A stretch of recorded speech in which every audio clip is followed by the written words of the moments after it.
Ko'p diyetalarni qilib ko'rdingiz, lekin vazningiz hech ham kamaymayapti.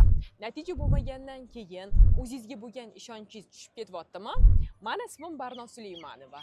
8 yillik tajribaga ega shifokor diyetolog.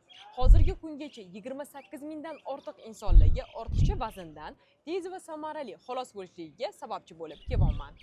Xudo xolasa 17, 18 va 19 iyun kunlari oson ozib, qayta semirmaslik sirlari deb nomlangan mutlaqo bepul onlayn marafon tashkil qildim. Ushbu marafonda stress va asabiylashishdan kelib chiqadigan sochlarni to'kilishi, oqarishi, charchoq holsizlikdan qutulishni barcha sirlarini, organizmdagi gormonlarni to'g'rilash orqali stress va depressiyalarsiz ozishni barcha texnikalarini va eng asosiysi qorindagi yog'lardan 10 baravar mazali, to'yimli, hech qanaqa cheklovlarsiz xalos bo'lishni barcha sirlarini o'rgataman. Eslatib o'taman, bu marafon mutlaqo bepul, faqatgina vaqt chegaralangan. Shu sababdan hoziroq pastki tugmani bosib, tezgina marafonga ro'yxatdan o'ting.